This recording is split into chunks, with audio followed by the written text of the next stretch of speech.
Greetings to the founders, to Ms. Lori Woods, Dr. Carol Ryan, Dr. Amundsen, Dr. Dial, faculty, family and friends, and to the class of 2017. Now, I will say that I've wanted to be a nurse for as long as I can remember. But I also have to say that I was tempted to use this podium, and you all, as my unfortunate captive audience, to sample my other calling, stand-up comedy. But Dr. Ryan has warned me that the graduates have already been through enough, and that a valedictorian speech would be much less painful for you guys to have to listen to for the next 5 minutes than my material. I knew I was going to get heckled. Just know that your faculty does have your best interest at heart.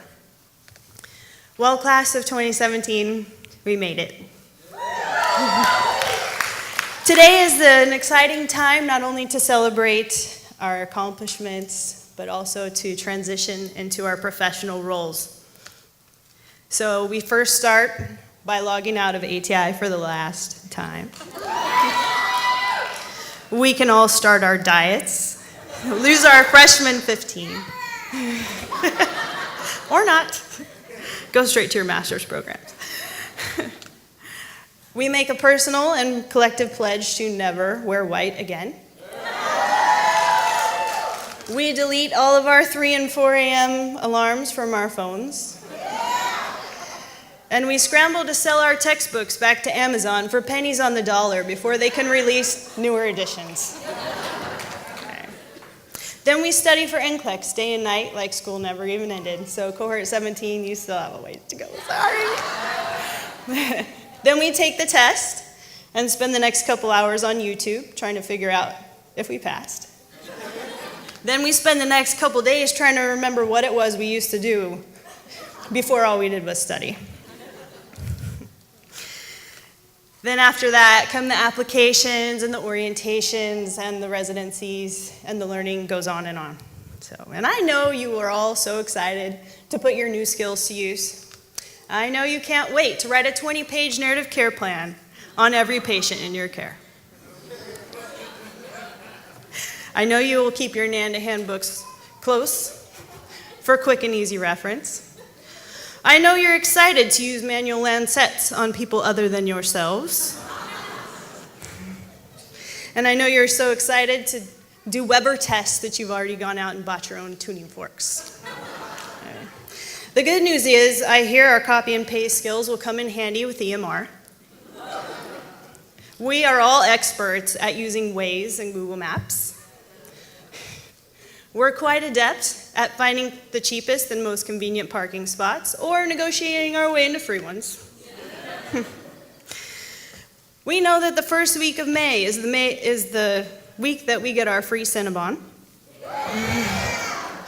Sorry if you missed it this year. And most importantly, and if you remember nothing else, remember this. We know not to tell anyone we know that we're registered nurses for fear of having to look at some rather unsightly rashes. And for some of us, it's already too late. In all seriousness, in fact, the learning will go on. Long after our last final, long after we pass our boards, we'll keep on learning. So while today we celebrate our past, let it also be a celebration of the beginning of the rest of our education.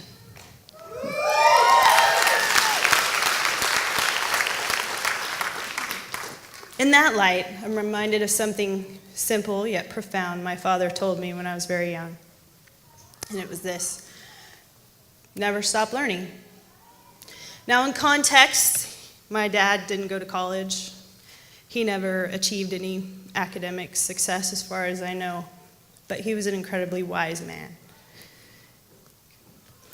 And as I got older, I realized that he wasn't necessarily referring to institutions and academia, but something much broader.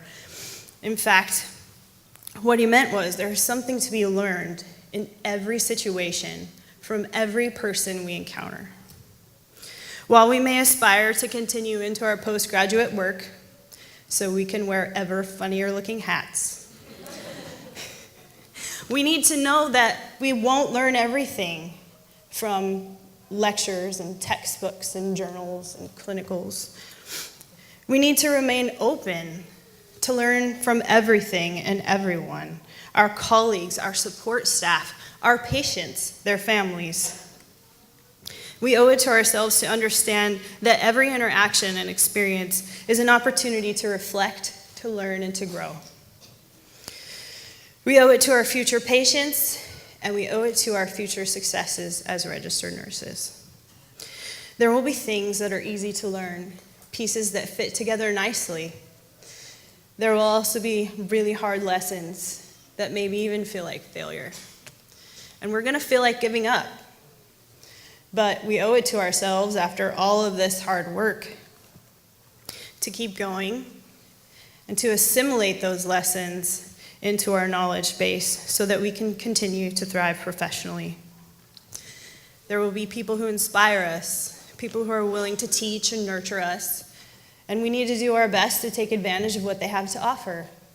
There will also be people who discourage us in some way or another, but there's something to be learned from those people too. They can teach us empathy, patience, graciousness, or perhaps even teach us who not to be. There will be people whose titles inherently indicate their years of knowledge and experience and expertise, and it behooves us to incorporate their knowledge into our own clinical practice. But there are also people whose titles don't necessarily indicate knowledge and expertise. Your nurse assistants, housekeepers, your patients, their family members are often seen as people who should be discounted because they have nothing to offer us except to depend on our knowledge. This couldn't be farther from the truth. They offer insights and perspectives that, while different from those of clinicians at times, are just as valuable in adding to the richness and depth of our knowledge, if only we would allow them to offer it to us. Finally, we need to be open to change. Changes in our outlooks and behaviors based on knowledge are what make exceptional registered nurses.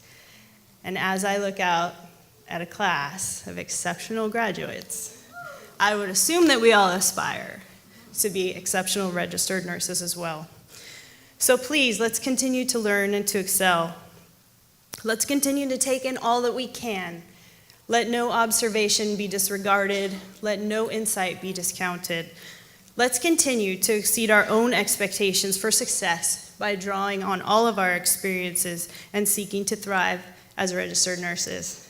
Thank you, and congratulations to the class of 2017.